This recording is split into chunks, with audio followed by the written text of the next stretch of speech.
This is it, Brigadier. Greyhound 1 found this mysterious stranger next to a battered old police box.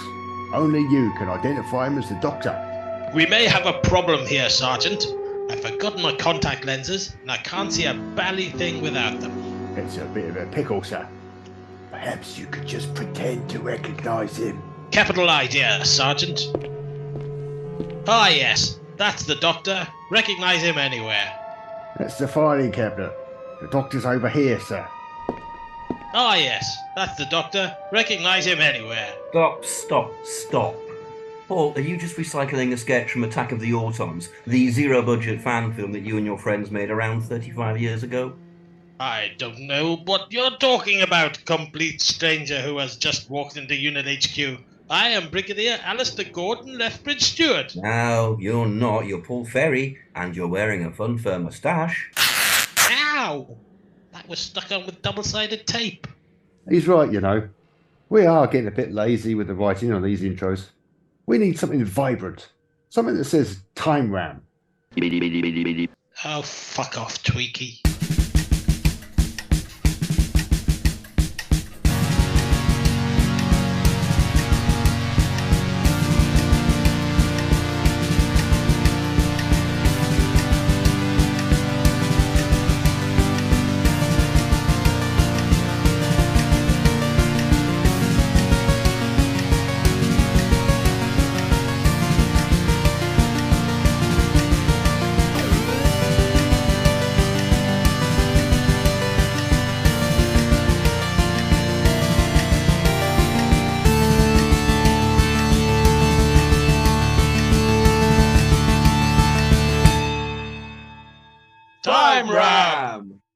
Up above the streets and houses, rainbow climbing high. Everyone can see it smiling over the sky. Paint the whole world with a rainbow. And then when you've finished fucking about with that, listen to Time Ram. It's the Doctor Who podcast where we take a random Doctor and put him in, or her in, a random story. I'm Paul Ferry, and joining me are my usual co-hosts, Rupert Booth. I've been playing with my twanger. And Barry Williams. Yeah, dirty beast. What is your twanger? Well, you did Rainbow, so I was doing the outtake from Rainbow. Yes, of With our course. twangers. Yeah. Quick thinking, man. Oh, hello. We're going to talk about playing today. Playing with each other, Geoffrey? Yes, Bungle. Tell me, have you got a special friend that you like to play with? Geoffrey, yesterday we played with our balls, didn't we? Are we going to play with our friends' balls today? Yes, and we could play with our twangers as well. Have you seen Bungle's twanger? Oh, I have, yeah. I showed him how to pluck with it, yes. Yes, there's my plucking instrument. Can you pluck like Bungle? Yeah, I can. I'm the best plucker here. I was at a convention recently. I was at Sci-Fi Scarborough, and John Leeson was there. Mm-hmm. And he was. I got an autograph from him. He was a lovely chap. I don't know if any of you have met him before, but he was talking about when he was Bungle, and he was the kind of the horrific original Bungle. Yeah, scary Bungle. Scary early Bungle. Yeah, and if anybody doesn't know what we're talking about, Google it. It's like the pilot episode of Doctor Who. You know, it's never quite the same once they tone it down. Yeah. I figured it out. Anyway, yes, the creature from the pit. That was terrifying. That's what we're doing this week. No, we're not. No, we're not. Oh, I've yeah. just been What, editing that. What am I no, talking about? I'm talking no, bollocks. No. Just ignore all of that. That's because I've been I think editing that was a gag it. that was And I'm going thinking, somewhere. yeah, it's because I've been editing it, and I'm thinking, creature from the pit. Ah. No, that's not what we're doing. We're doing Spearhead from space. Yes, Spearhead from space. That was terrifying. That's what we're doing this week. That was convincing. Episode 3 is particularly scary. There's lots of really scary bits in that. Yes, Yes. but it won't have an episode 3 now because it's going to be It'll be with one- Matt Smith. Matt Smith. Yeah. Melange. It'll be Yeah. one. Do we think it'll go in one episode? I don't know. You have to I was Google it. thinking about this last night. We can't keep just making stories into two-parters. Yeah. Because that will use up the episodes. It's not how Yeah. it works. No, I mean, the first episode about Smith's era is about an hour anyway. So I mean, Yeah, that's true. Yeah. you'd have to snip out some stuff, but There's lots of grace notes that would go. I mean, as I was watching it through, I was thinking, all right, that's not in, that's not in, that's not in, but it's all lovely stuff. Yeah. yeah, You really It's a great want to be. episode. It's a good tight Robert Holmes script. Yeah. I don't know if either of you did, but I watched the Blu-ray. I watched the Blu-ray. Gorgeous. With it being shot on film, it's just beautiful. Yeah, It is. Isn't it a shame if we had at least all the film inserts for 70s, they would all look like that. Yeah. I've just been watching season 8, which is so grainy and just film copies that they've tied up a bit, and it's a fairly miraculous job, but it really stands out watching when you get like 2 Axos episodes or episode 4 of the Demons. Yeah, and suddenly, wow, that's what it looks like. Oh, yeah. And then you get Day of the Daleks, and you just faint. Yeah. The picture quality literally just kind of knocks you off, and you're in a coma. It's bad. I can see Roger Delgado's face in this episode. Yeah. It is astounding how good they can make the 60s and 70s film stuff look. I've been watching Department S recently on Blu-ray. It suddenly became affordable, and I bought that. And it's just gorgeous. Isn't it? The prints are gorgeous. Yeah. Well, it's not prints; it's negatives. Yeah. I understand they go back to the negatives on all these things because why not? And because New Grade kept everything. And it's just they look like films. You can see every crease on Peter Wyngarde's face. You can. You can guess how it got there. That's what I want from my television. Yeah. Where is Wrinkles, man? So should we get started then? Alacrity before we go any further into Wyngarde's wrinkly areas. Go ahead, time round. The story opens it's a bit difficult, isn't it? Because the original version opens with Matt Smith hanging off the TARDIS, and you kind of immediate action sequence. This is a bit slower than that, which opens with unit detecting some meteorites flying in from space in formation. Yeah. And I mean, they're looking a bit sweaty, but apart from that, it's not all that exciting. They are looking sweaty. Yeah. Yeah, very sweaty. Yeah. It's, unit people, come on, wash. Yeah. And so, where were they? Where did they film that? It was in in a boiler room or something. That's where they're really sweaty. Maybe. It's used BBC building, wasn't it? Well, he does mop his brow. I think he's meant to be I think it's meant to be a sign of stress. Yeah. In fact, they both look a bit sweaty and a bit Auton-like. Yeah. Well, Sam Seeley, the poacher, looks a bit sweaty as well when he sees these. He does. Come overhead.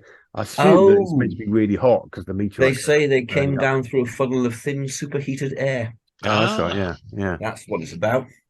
That means that unit are basically next door. Then the unit must be right. Yeah, it does. It does. It doesn't make any sense. No. They could just open the window and go right. The form there. Just pick them up from there. Where I'm pointing. I like the fact that the senior officer of the 2 unit people is a woman. It's quite forward thinking for 1970. They don't go there again. But, never happens again. No, Which is a shame because Corporal Bell could have carried it. Yeah. That sounded sarcastic. Actually, I think Corporal Bell could have carried it. Yeah.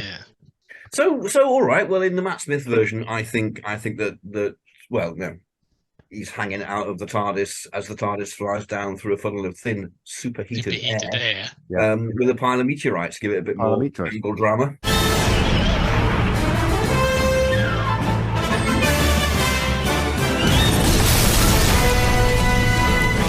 I mean, I was trying to think of ways of getting Amy and Rory into this, and it didn't seem especially easy. Amy's the problem, isn't she? Really? Well, just Rory's girlfriend.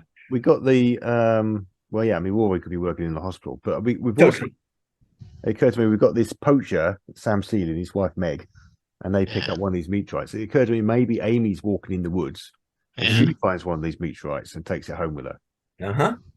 Could Amy be their wayward daughter? Could she be Amy Seeley? Amy Seeley. Yeah. They don't approve of her working as one of them there kissograms. No. Oh, we don't know that. You're right, she was doing a poachergram, but she just doesn't. Yeah. What's that when she just kind of goes around somebody's house and shoots a rabbit? Yeah, you want to buy a rabbit? In fishnets and things, Local people go 4 and get all funnels of thin, superheated air happen, I tell you. Look at the wellies on that. That's not how Amy's dad's going to be. Amy's dad's going to be a little Scottish dad. He's going to be Scottish. He's not going to be talking like that, is he? He's not going to be talking like that. Sam Seeley could be Scottish. There's no reason why not. Well, he'd have to be. That's kind of what I'm saying. Either that or the Seeleys are just going to go, why is our daughter Scottish? Where did she pick that up from? And they both look at each other suspiciously. Yeah. It's an act of rebellion. She's affected this Scottish accent. Where'd she get that red hair from? Yeah, yeah. She's losing her roots because she's embarrassed by her parents, so she's decided to go Scottish. Excellent. Excellent. It's like when people go away to university and come back with a completely different accent. Yeah. I mean, to be fair, that's about as much explanation as we get in the actual episode. But Yes. That's true. he's living in this little English village. Yeah. The TARDIS kind of crashes in the middle of the woods. It's going to go thumping down, isn't it? It's going to go thumping down and it's going to go on its back. And he comes flying out. He's going to come flying out looking for fish finger custard. Or it would be really funny if the TARDIS thumps down first and then about 5 seconds later the Doctor thumps down and immediately you have to regenerate again. It kept one word, bollocks. Like Bruce Campbell at the beginning of Army of Darkness. Yeah. Although falls from great heights don't seem to affect the Doctor anymore these days. No, the Doctor's immune to that now. No. We're immune to a bit of old gravity, aren't we? Yeah.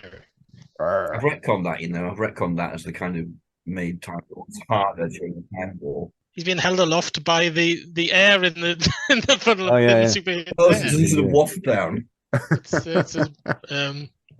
What's the effect where kind of hot air keeps things? I don't know. You know when you put water on something on a hot plate and it kind of stays in little bubbles. Oh yeah, I know what you mean. That thing. Mm-hmm. I failed science. Can you tell? You've explained it so clearly. I'm amazed. We cut to Liz Shaw meeting the Brigadier at unit. Yeah. Except not because it's not going to be the Brigadier. It's going to be Kate Stewart, maybe. Going to be Kate Stewart. Kate Stewart and Osgood, perhaps. Let's not complicate lives. Yeah. It's complicated enough already. Yeah. Okay. Yeah. Okay. So Kate Stewart, she investigates aliens. Yeah. This is Osgood's first day on the job, so she's a bit skeptical. Mm-hmm. Kind of swaps out. Oh, so Osgood's literally just been taken from Cambridge in the car. Yes. Yeah. Why not? Yeah.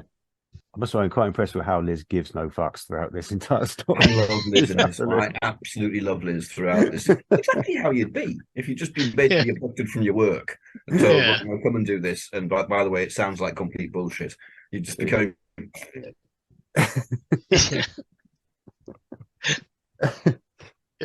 I do love the bit where she's talking to the general in episode 2, is it? And kind of goes, oh, no, it's not a police box. It's a spaceship. Yeah. I just wish there was a cut back to the Brigadier then, just going bright red and sighing. Just need him sort of holding his nose like that. Oh, dear. Yeah. It turns out that there's two. This is the second lot of meteors. There's been 2 lots of meteors, and they've hit the same area in 6 months. So we've got this unit captain called Monroe, who's in the area. He's at Ashbridge Hospital. Who's he played by? Antor Deck. And Deck. Right. Oh, the double Monroe. The double Monroes. Yeah, the double Geordie Monroe. Just sounds like a practice. Helen Mirren? I don't know. Helen's too good for that. Yeah. Okay. Helen's going to be lead Auton, obviously. Or Channing. Should be really good as Channing. Actually, it could be that guy that's actually in the 11th Hour that went on to star in the Umbrella Academy. Tom something, I think. He's quite famous now, but he's in the 11th Hour. Yeah, I can't think of his name. You're not going to help me. I have to look it up. Hang on. I just wonder what happened to Monroe. I mean, Monroe doesn't get killed in Spearhead, and yet in the next episode he's been replaced by Paul Darrow. What's going on? Yeah. Yeah. And then he's gone. Yeah, but at least he gets killed. Well, he gets killed, yeah. He doesn't even do a proper Darrow 4 when he dies, either. Or quite naturalistically. This is early Darrow. Right, Tom Hopper. Tom Hopper. Yeah, we'll have him. Tom Hopper. Yeah, no idea who he is. Never mind. Extremely handsome young actor. Okay, so Monroe calls. There's a man in the hospital. He's been found lying in the mud in the ditch next to a police box. Mm-hmm. Kate Stewart says, "Well, that sounds a bit like That's scientific advice. She doesn't. In the Matt Smith era, she goes, she runs it through a computer and it goes police and box and red lights go off and alarms and everything. And she goes, all right, yeah, scramble. Mm-hmm. Or words to that effect. It'll be really over dramatic. Mm-hmm. And to be honest, I do prefer the way they do it in Spearhead. I prefer, just the beginning to be going, oh, that's that then. That's the doctor then. Move, get out there. Yeah. Although kind of when he goes to identify him, he is just a bit kind of, well, that's not him. Sure, I love that scene though. He goes, oh no, it's not. All right. It's amazing how much this story defines regeneration stories from then on, isn't it? With the isn't it? And Doctor Who in general, yeah. The scene where he's picking some clothes out, all that stuff. It all comes from this one. Yeah, absolutely. Yeah. So we get some scenes in the hospital where we got the doctor, not the doctor, another doctor, Dr. Henderson, who is confused by the results he's getting from this patient. He's apparently got 2 hearts. He hasn't got human blood. And the porter, Mullins, rings the newspaper. Who can replace Talfrin Thomas? That's exactly what I was going to Who can replace Talfrin Thomas? He's great, isn't he? Yeah, it's so well. So well she turned up in the Green Death. Yeah. Ant or Deck. Or Rory. We could have Rory in this bit. Maybe Rory gets some stuff to do. Yeah. Well, I think it's a redemption arc, I suppose, if he's the one that phones the papers. Yeah. Yeah. I can't see Rory with phoning the papers, I must admit. No, I can see what it would be really interesting for the character. He wants to do it because he wants to buy Amy a car or something, do something for Amy. It's all about Amy. Yeah. Yeah. And the doctor will get to tell him off later and go, well, you look what you've done. Yeah. Well, maybe we introduce this scene through Rory's point of view. He's talking to his girlfriend and she's talking about her dad's brought this strange object home. And then he's got a strange blurb in the hospital. He hasn't got home yet, has he? No, he hasn't. He hasn't brought it home yet. No. Okay. Yeah. Okay. So by the time Kate... Well, actually, if we're cutting it, sorry to interrupt, if we're cutting it, he probably has got home straight away. We'll just could do it a lot quicker. Going by the TARDIS. They do kind of to and fro around that quite a lot. Yeah, could just get it straight in a bag and go, right, I don't have that. Yeah. So we'll have an intervening scene where he turns up with this like glowing meteorite. Yeah. His wife goes, "You're not having that in here." He goes, "Right, I'll go and put it in my dirty box outside then." And it does. Maybe Amy goes and opens his dirty box and has a look at it, and maybe it goes crackle, crackle, crackle on her mobile phone as it's emitting its crackles. Yeah. That was my top impression of a nesting energy sphere. Great. Thank you. Yeah. It's like it was in the room. I'm currently sitting in a funnel of thin, superheated air.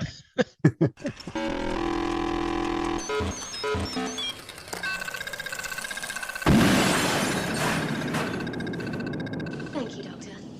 So, yeah, by the time Kate gets to the hospital, there's loads of reporters there, and Monroe has to kind of hold them out the way to get her in. Yeah. And, obviously in the original version, this is the theme where the brig goes in, meets the doctor, well, kind of sees the doctor and doesn't recognize him at all. But Kate's going to be a bit more open-minded about it, isn't she? She is, yeah. She's going to know she's going to go, well, that's entirely possible. And I mean, he turns around and goes Lethbridge Stewart a second later, so it's not like we're missing a major beat. Yeah. Another grace note that goes. But I think what you actually replace some of that with is the whole fear of this getting onto the internet, which wasn't a thing in 1970, obviously. Yeah. But, that's one thing that Kate's going to be very concerned about, just immediate lockdown on everything. Yeah. Yeah. What she doesn't realise is that Channing's already there. Channing's hiding out with the reporters. Yeah. Yeah. You know what? I bet Amy took a photo of it in her dad's dirty box and put it on Facebook saying, anyone know what this is? Yeah. Yeah, it's a dirty box. What his wife calls it. Not having that dirty old box in here. I'm merely being accurate to the story. You clean out that dirty box. I'm not going anywhere near it. Yeah, so UNIT are searching the woods nearby. They haven't found anything yet. Yeah. But obviously, Amy's dad's got a dirty box and he's got it. He'd probably come out actually, but just before she's about to take a photo and put it on Facebook, he comes out and goes, "Oh, what are you doing, girl?" And all that. "Get off my dirty box," and closes it, pushes it, and locks the door. I like the bit where the soldier meets Sam Seeley and he kind of goes, "Oh, you've been poaching, have you?" And he's carrying a shovel. And you're thinking, why doesn't he say, "Do you need a shovel for poaching?" You just hit the rabbits with a shovel. Is that what you do? Yeah. Maybe. He's a ninja poacher just sits there waiting and it's a fucking mountain. Job. So you found a meteorite, got a shovel there. No. No. You sure? Why has he got a shovel? Digging up meteorites. Because he buries it for some reason. He buries it and then digs it up Oh again. yeah, so he does. he Yeah, digs it up later. Yeah. But presumably he wouldn't be. That's just kind of padding, so he wouldn't be doing All it. stuff we can get rid of. Yeah. We can. Yeah. We can lose that. Yeah, we can lose that entire scene really. We probably should keep the action scene though, where some guys attack the Doctor. Oh, definitely. And drag him out of the hospital. Yeah. And he escapes from them in a wheelchair. Yep. And gets shot. Basically, he gets shot by one of the unit guys. Quite a nice, exciting sequence. It is. It is. Yeah. The first time Pertwee gets a bit of transport to play with. Yeah. Wheelchair, setting the style for the whole run. Yeah, I can imagine Matt Smith doing it with much more sort of arm waving and kind of. I was going to say, I can totally imagine Matt Smith selling that. He'd have great fun. Yeah. There'd be a lot of close-up kind of. Yeah. And smaller cameras you could actually mount on the wheelchair as well. Yeah. Cool. So he gets taken back to the hospital, basically in a coma, still induced coma, and all the units. That's all right because these days he's in the first 15 hours of his regeneration cycle. That's right. Yeah. Feel it. Yeah. Blow your magic, you'd be fine. Yeah. So we probably cut that, really, can't we? We can get him straight into the story. I'd keep it. It's a nice dramatic moment. Yeah. This is where Kate takes Monroe aside. Not Monroe. Who's the doctor? Matt Smith. The medical doctor. Dr. Henderson. Dr. Henderson takes him aside and sort of slams him against the wall and go, "You tell no fucker you saw that, right?" Or words to that effect. Is this Helen Mirren? Dr. Henderson? Maybe that's Helen Mirren. That means that Matt Smith has to wear Helen Mirren's clothes. No, that's another doctor. That's a visiting. No, that's a different doctor again. All right, I thought that was him. Yeah, there are some consulting visits. However, that would be great. I love it. If Helen Mirren turns up in an old car dressed all up like that as like flamboyant older surgeon type, and Matt Smith does nick her clothes. It's a very Matt Smith sort of thing to be completely gender blind at this point anyway. Walking around dressed, in this massive old car dressed in woman's clothing, and then when he gets taken in by unit, he goes, "How did you find me?" Or words to that effect. So while that's going on, we get some other scenes with John Ransom. Ransom. He's going back to his place of work. He works in this plastics factory, and he's kind of confronting the boss, who's called George Hibbert, and he wants to know why he's been fired. Basically, he's just come back from the States. He's been doing a bit of a sales trip for them, and he's come back to find that he's been handed his notice. And Hibbert is a bit weird about it. He can't seem to tell him why he hasn't got a job anymore. And he sees Channing while he's there, doesn't he? Lurking behind no, he's behind a window later, isn't he? He's behind a window later, yeah. He's kind of lurking around, isn't he? So it gets all suspicious. It's just nicely constructed. It's nicely done. Who's Hibbert being played by then? Who are these two being played by? Because this is John Woodnutt's first appearance, isn't it? Is it? I think so. Okay. I think so.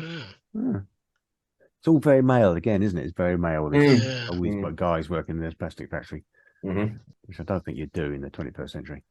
No. Not that I've got any great casting ideas either way. But Miriam Margolyes, as an old doll designer, she's been there for like 50 years, and it's kind of like, you can't sack me. I practically own this company. You fuckers. Kind of, no, you're sacked. You can't sack me, you fucking cuss. Having said that, maybe not, because she has got to go shimmying over walls and things in a bit and be chased by an auton. Yeah. You can't sack me. I invented the doll what shits and pisses. It's itself horrible, really. The little girls like it. What's that from? No. Yeah. How did you get in? Ingenuity, man. Come up the drain pipe. Do you like a smoke? Yes. No thanks, I've got a call to make. What are you going to do with those? The joint I'm about to roll requires a craftsman. It can utilise up to 12 skins. It is called a Camberwell carrot. So, what's Amy doing while all this is going on? She's meeting up with Rory. Yeah. Well, I mean, one of the great things about the 11th hour is it puts the Doctor's relationship with Amy front and centre. Where in this, she hasn't even met him yet. No. Yeah. So we need to get her into the plot somehow. Well, Rory gets off work. and goes, "Hey, you won't believe what happened. Really weird shit." And she goes, "Shut up. Come and look at my dad's dirty box." And he goes, "Yeah, all right." And shuts up immediately and goes and looks at the dirty box. Right.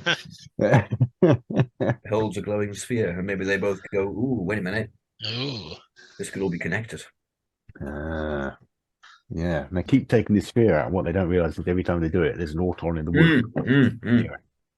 And that's where we established the auton, presumably. Yeah, the first time. Yeah, which I imagine looks pretty much like the ones in Rose. Yeah. It's a shame that after Rose, really, they've used the autons again, but they've always just looked like people. Yeah, you never really get a kind of killer auton again. No, indeed. Yeah. I love the autons in Spearhead. They're just so fucking scary. Yeah. It's a great they really are quite scary, aren't they? Yeah. Okay, so we get some scenes with Channing back at the factory. We kind of established that he's lost two of his energy units, 2 globes.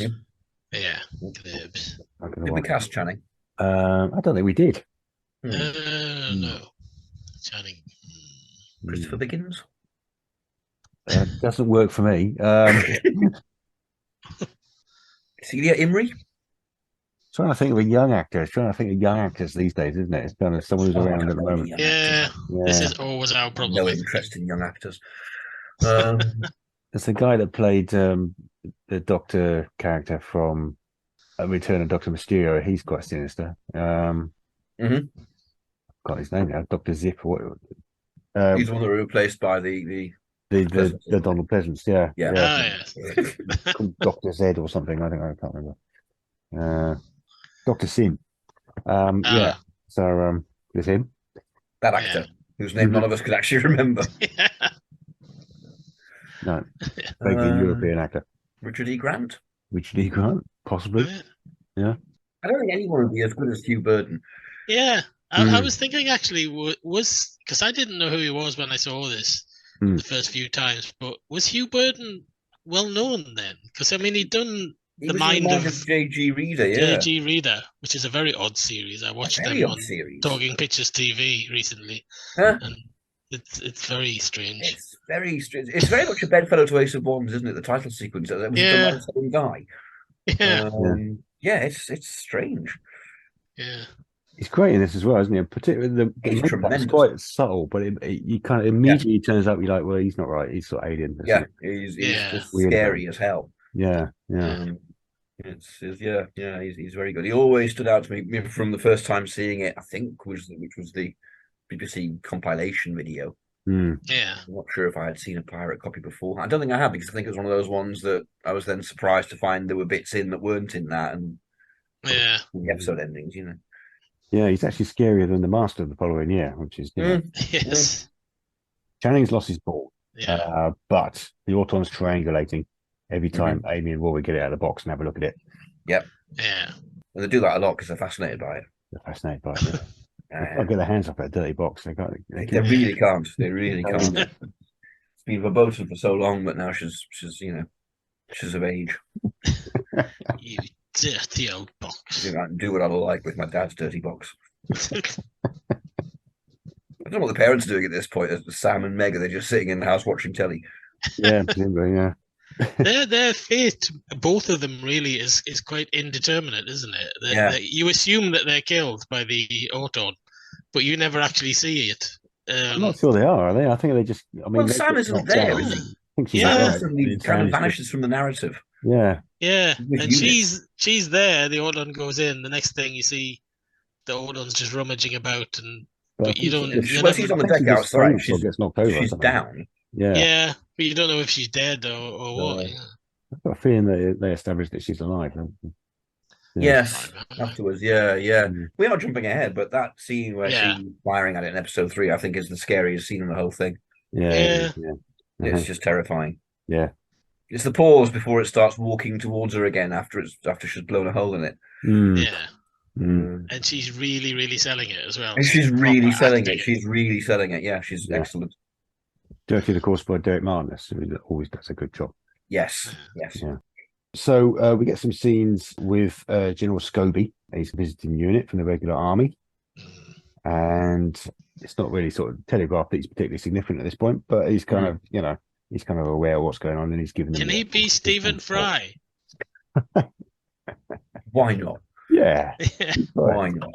Yeah. I don't think we'd have this scene, actually. I don't think we'd, you know, because Liz isn't there. Yeah. For a start, we don't really need to establish in that way that there's a link between the Brigadier and Probably not. two units. Yeah. And that, just do it in a reference, you know, in a phone call or something. Yeah. So I'm afraid I'd cut this, much as I like it. Yeah. Pick up the pace. Yeah. Yeah. We are going on a journey, a very long journey, through the world of the Target novelizations in publication order. Every week, we are looking at a new book, talking about Terrence Dicks, Malcolm Hulke, and all our Doctor Who novelization friends. Whatever you do, keep turning the pages. This is Jason Miller of the Doctor Who Literature Podcast, a member of the Direction Point Podcast Network, and you are listening to Woof Time Ram. We get some action in the woods. The unit find one of these energy units, and I can't call them energy units because it's energy unit. They find one of these globes, spheres, and then the Autons attack and get it back. Basically, get this vehicle to crash, which again you could do probably more visually. Yes. But possibly not as effectively. So this is where the Doctor makes his move. He escapes from the hospital. And dresses up as Helen Mirren, apparently. And Absolutely. In her car. Yep. That's exactly what happens. Okay. Clapping his arms about as he goes. He's dressed as Helen Mirren, but he just happens to also find a fez somewhere as he's going along. Oh, I'll have that. Oh, yes. The NHS fez installed in every hospital. Break glass to release fez. Okay. Absolutely, yeah. But then the alarms go off. Oh, someone's triggered the fez alarm. What? Someone's got the fez. That fez is sacrosanct. How can we save lives without a fez?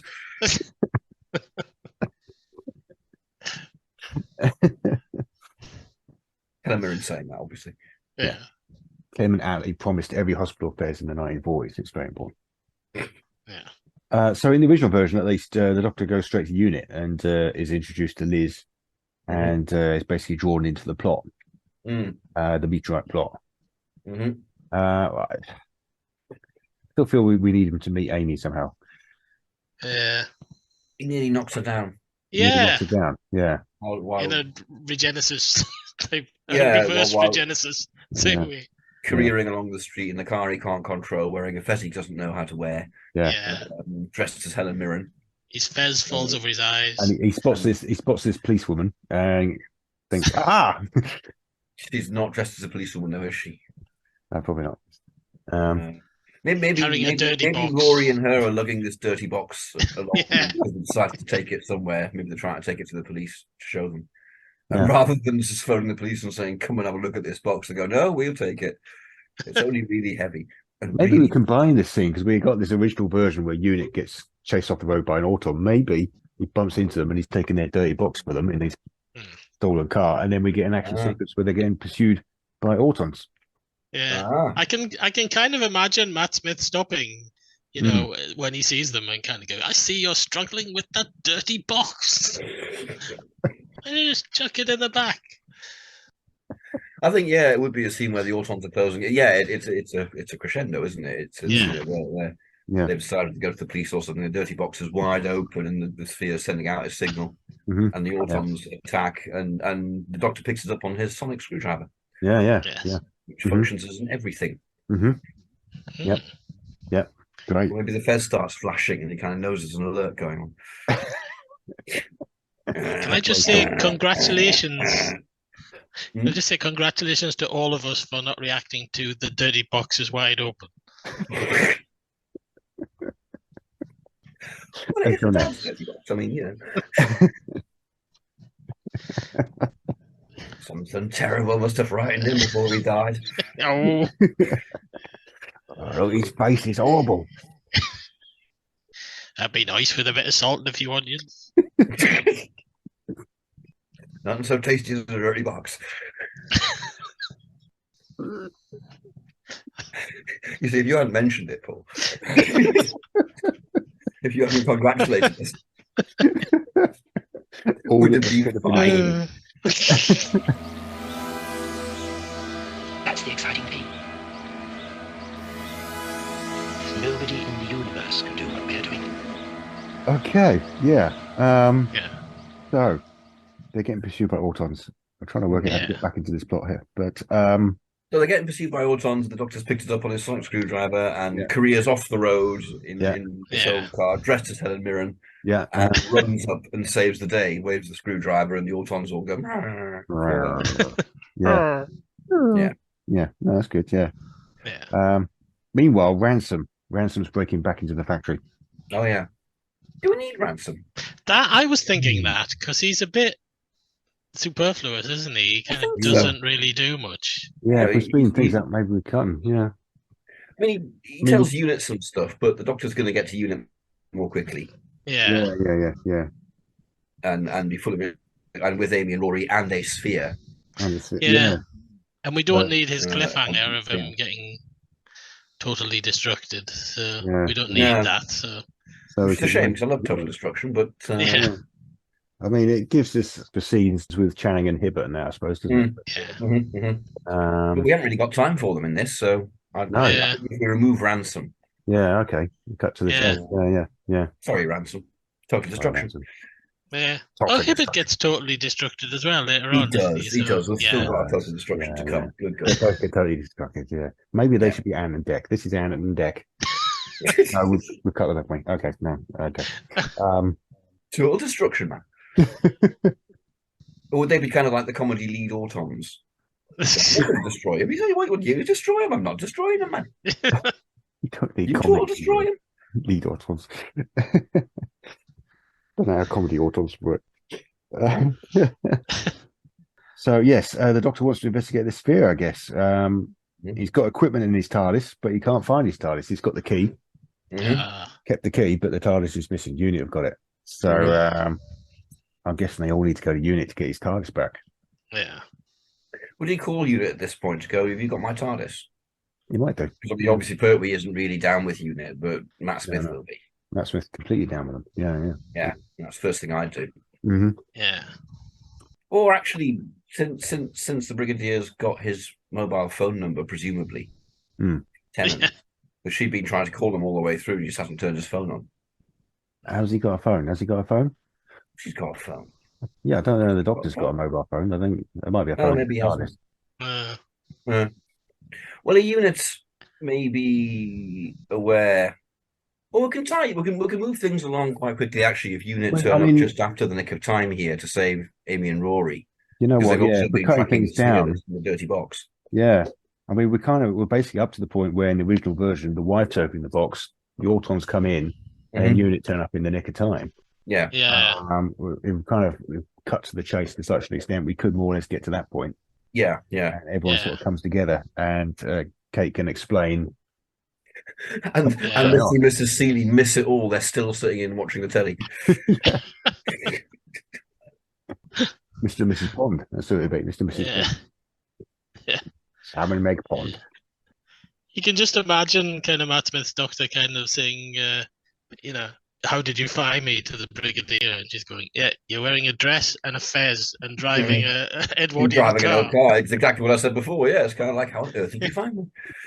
Yeah. Well, you can imagine him kind of saying it. There are CCTV cameras at the hospital. We tracked you. Yeah. We spotted your dirty box from a mile away.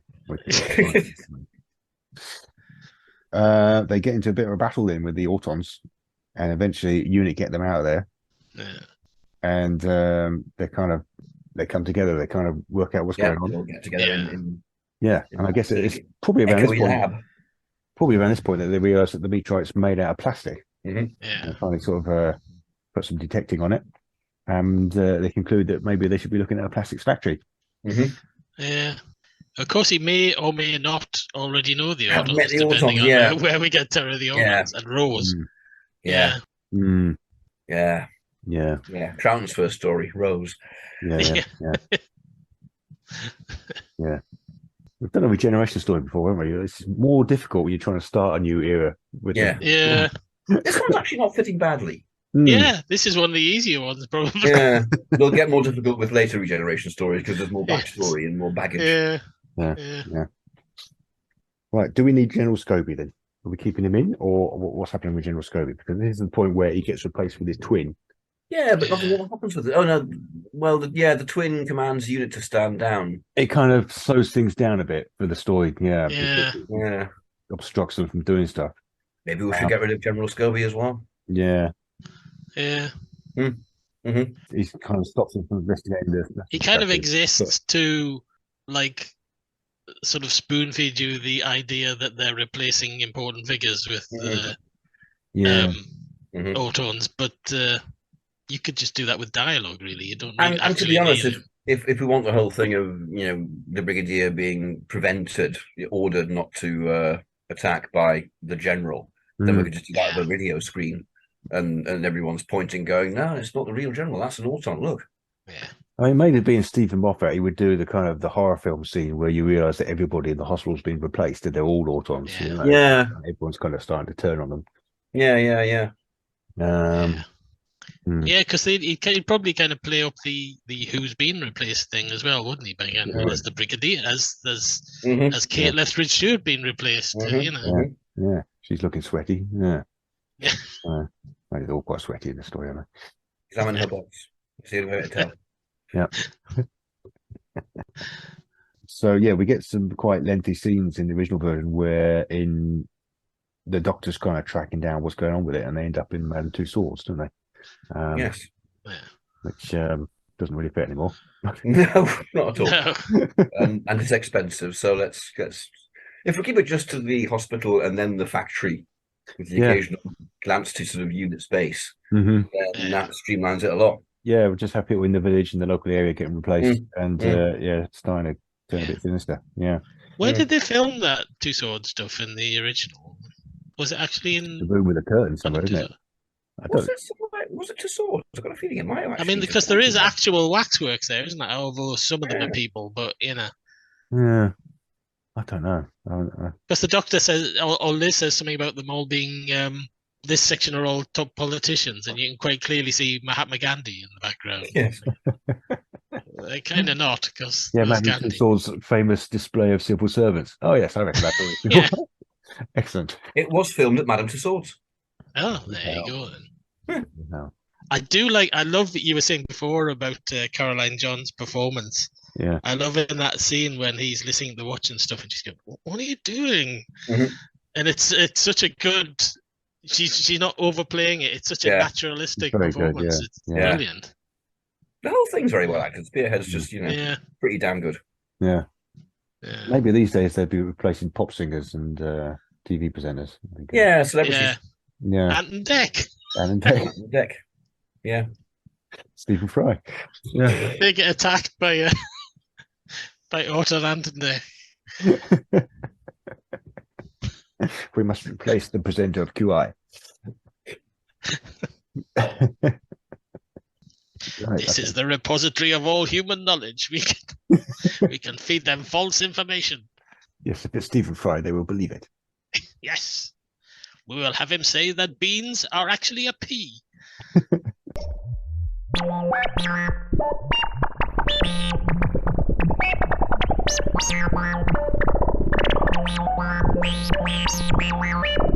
please be quiet. So we kind of we get to the point where we still got Hibbert in it. Is Hibbert still there? Hibbert's still there. Hibbert's still there. So we do in amongst all this, we do have a scene where the Doctor manages to face Hibbert and kind of try and persuade him to help them out a little bit. And Hibbert doesn't. Is the Doctor still dressed as Helen Mirren at this point? I mean, in my heart, yes, he is, but well, he might have had that scene where story, maybe not. Yeah, he might have had that scene where he strips off in front of Amy, and she's like, "Yeah, I'm checking this out." We might have done that. We might have done that. Has he got a tattoo like Pertwee of a snake on his arm? No, because he's not an exile. No. I seem to recall one theory about that was that it was a Time Lord tattoo put onto exiles. Okay. Really stretching it a bit far. Yeah. All-time Lord Exiles have got a tattoo of a snake on them. Yeah. Mhm. He got that tattoo in the Navy, didn't he? He kind of he got drunk one night and then he woke up in the morning. They'd tattooed him. Which one of the big things? It wouldn't have been difficult to cover it with a bit of makeup. You know, it's taken 5 minutes. Or to shoot him from the other angle, or whatever. You know. Yeah. Or to just not give him a gratuitous nude scene. Yeah. Yeah. I think that was in his contract. I'm only doing it if I get a nude scene. Oh, so that's what happens here. The Doctor sees a fantastic old shower in the unit building and goes, right, I'm having that. And Amy goes, yeah, I'm watching. and Rory goes, what about this dirty box I've been looking around? Can we put it down now? Can we just stop with the dirty box now? Matt Smith would just be having his kid off in the middle of the room, wouldn't he? He would. Not caring who was watching. Would, right, I'm having a shower. Yeah. Hello, totally. I'm naked.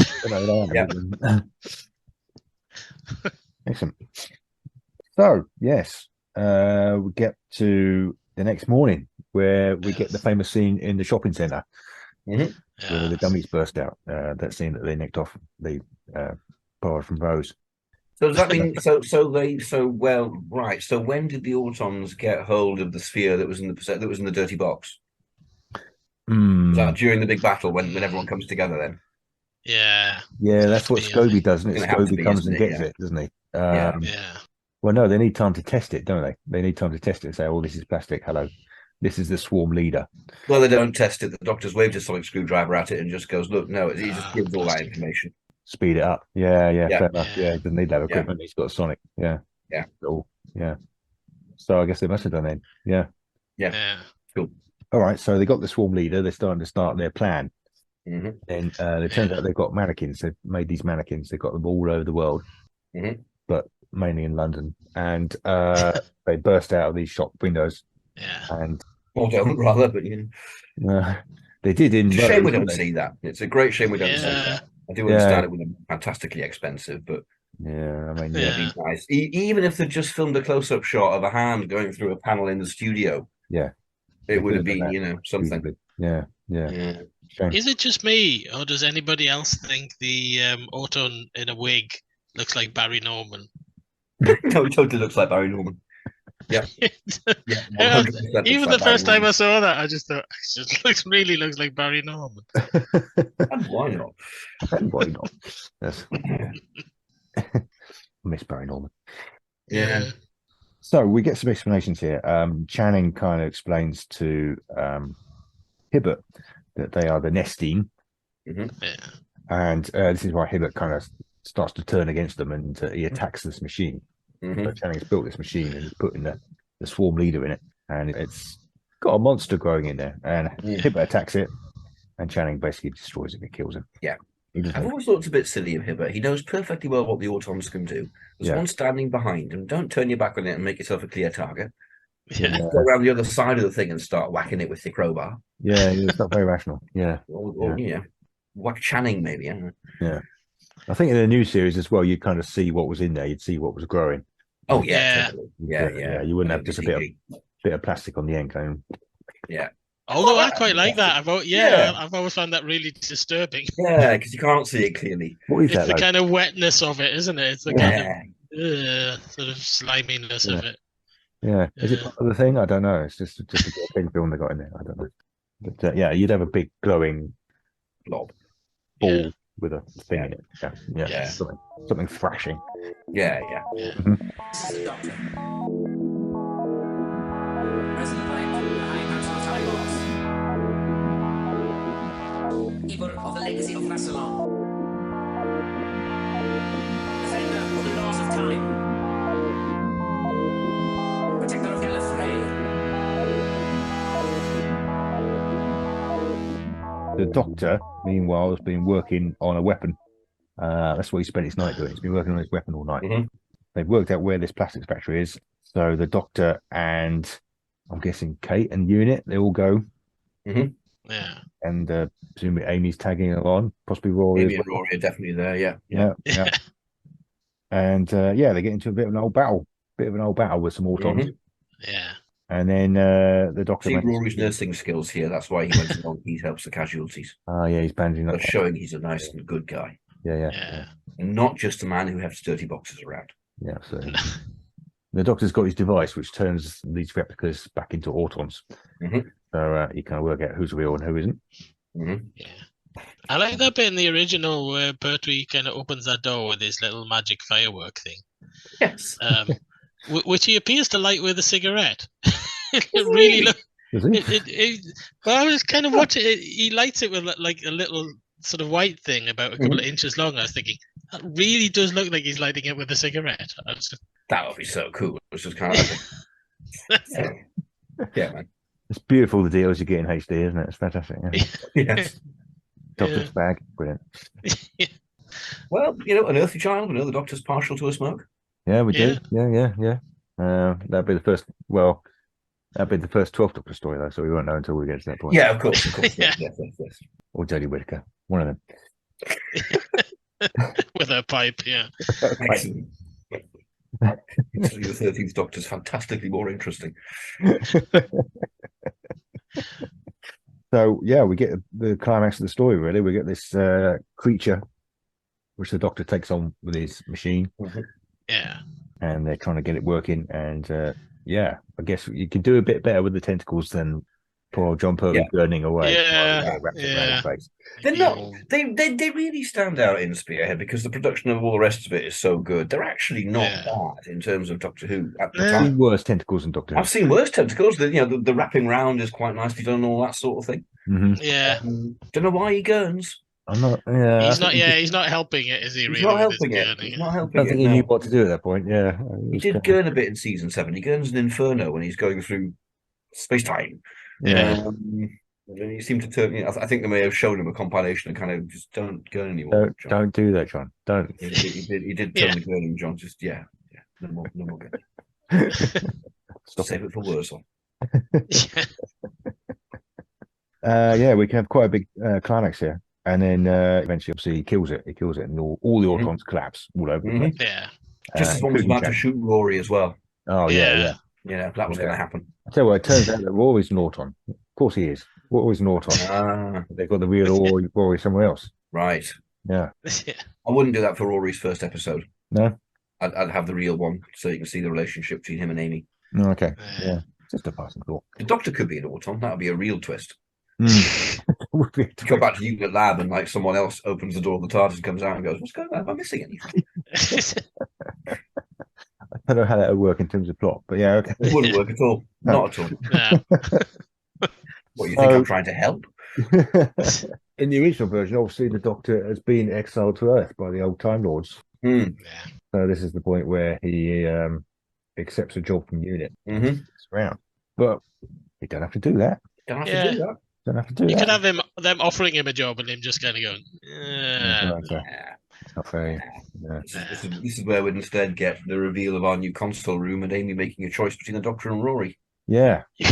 I've got this picture in my mind now of them trying to persuade Matt Smith to join Unit and doing it by kind of having wheeling various things out in front of them like a conveyor belt going, you can get affairs, you can get fingers and custard, you can get a mop. Very tempting, but yeah, I suppose we could keep in the scene where he says, "Right, I'll be back in 5 minutes," and he comes back and it's a year later. Like, right, you coming? And Amy's like, "Oh God, go on then." I've joined Unit now. My mum and dad are still watching TV in that room. Yeah, it's the same program still. My dad won't shut up about where his dirty box is gone. Yeah, Watson really wants to know where his dirty box is. And the Doctor reveals that if Kate had only offered him the dirty box, he might have actually joined Unit. That's what he really wanted. But nah, she didn't. Can we get away with that? Kate offering Doctor her dirty box? I don't. This is Moffat. Of course we can.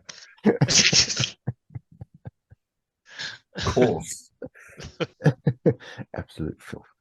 Some of the things that become, we might as well call this dirty box from space. I mean, that's what the whole thing's about. It's funny the things we latch on to.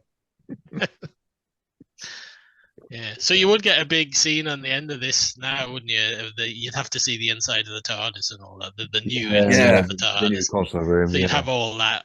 The orange one. Yeah. I always liked that one, I have to say. I like that one. Yeah. I preferred it to the previous one. I like the next one more. But yeah. Yeah, same here. Yeah.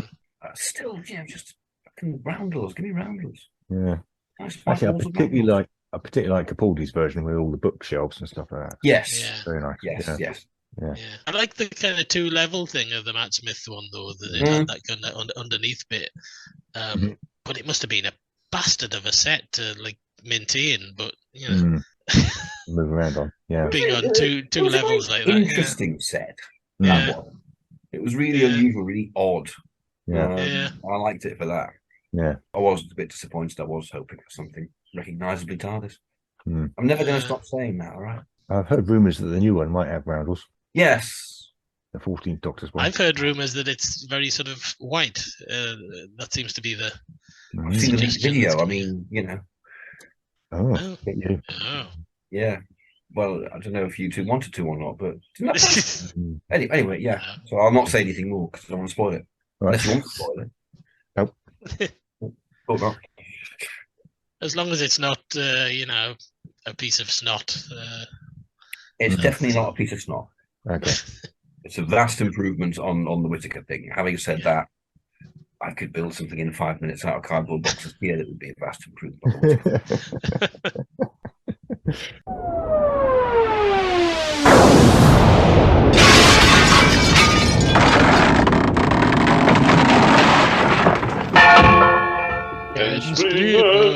Ensplinment.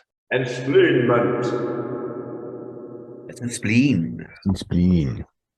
Yeah, I think that our version, the Matt Smith version, will be so different to the original that trying to compare the two is difficult. Yeah. Yeah. Possibly verging on pointless for once. They're such different productions. Spearhead in itself is a very different production to anything else around it. Mm-hmm. Yeah. Obviously, it's shot in the nearest sort of way to the way that the Matt Smith one we don't. It's all single camera. Yeah. Yeah. But 40 years apart. I mean, it's a huge change in attitudes, technologies. Yeah. And as you said very much, Spearhead does define regeneration and Doctor Who a hell of a lot. Yeah. So much comes from Robert Holmes. We don't need, it's been done. Yeah. By the time we get to Matt Smith. Paul pointed out he probably has met the Autons before as well. So, yeah, I mean, if I'm pushed, I suppose I'm going to say Spearhead's better because I love Spearhead. Yeah.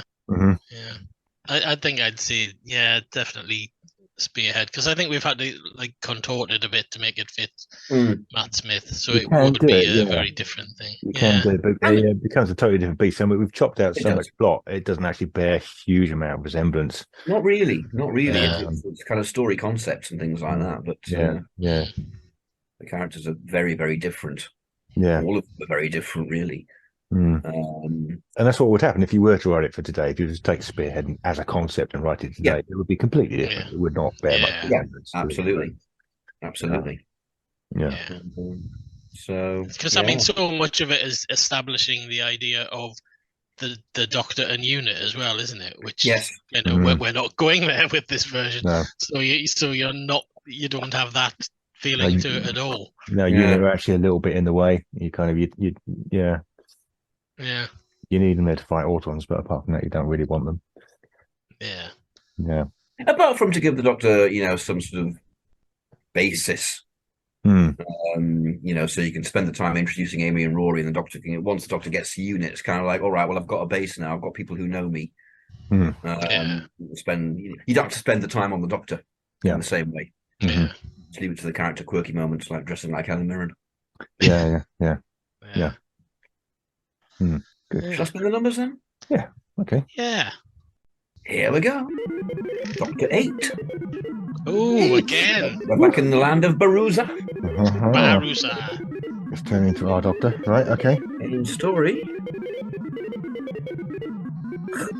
285. 285, quite late. Okay. Yeah. It always goes to the late ones. It is, yeah. I mean, that's really late, 285, isn't it? Yeah. Right. It's distressingly late. Yeah, it's distressingly late. It is Jodie Whittaker. Yeah. Definitely. 285 is see, we keep getting this. It takes you away. Something wants us to do this story. Have we already done this story? No, well, we did roll it before, and then we Right. One of the ones that we actually vetoed in our double vetoing. We better do it then. We better just do it. Okay, yeah. Let's bite the bullet then. It takes you away. It takes you away. It's an odd one to fit into the American series, but Yes. Yeah. I can see Paul McGann. unless it doing was well. but now we set in Canada. It'd be set in Canada. Yeah. It'd be They'd set in actually set Canada. one in Canada. Yeah, Yeah. and I can totally see him talking to the frog. He'd be loving it. Yeah. Yeah, McGann and the frog. That famous scene. Yeah. Well, that's where we're heading next. Look, frog, my thumbs have gone weird. Oh, and I bet the frog turns out to be Ulysses. Forget. All that to look forward to. Absolutely. Yes. That's the phrase. The great thing about this, about the McGann ones, is that we're like creating this series as we're going on, so we can actually do them in the order that they're coming up. So, apart from his first story, which we haven't done yet, but apart from that, his series so far is like a town called Mercy, the Witchfinders, and now it takes you away.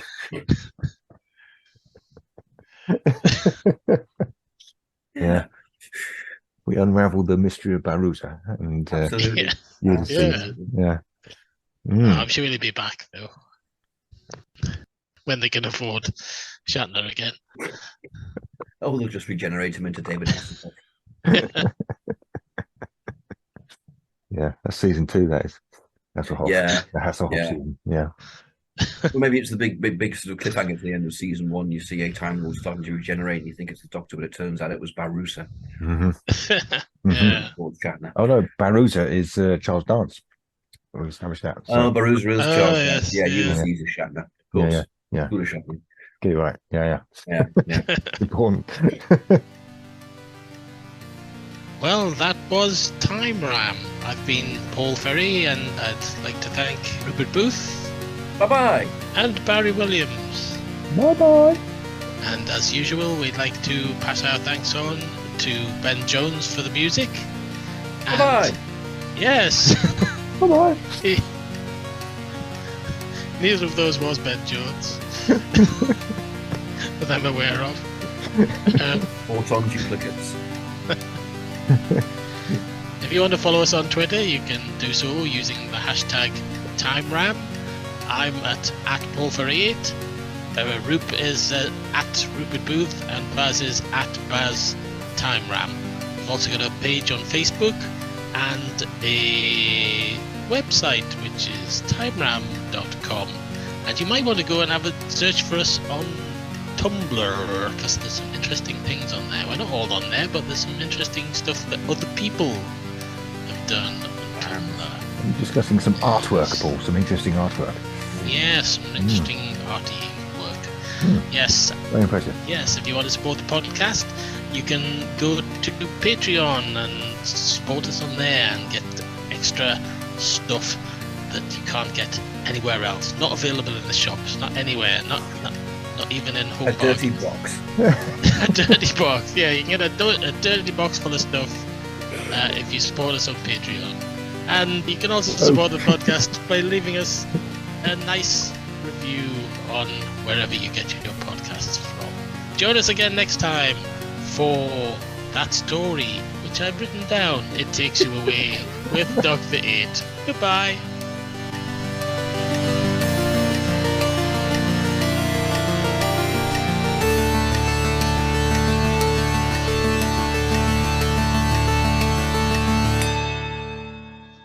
The podcast that does what it says on the dirty box. Direction point! Direction point! A Doctor Who podcast network.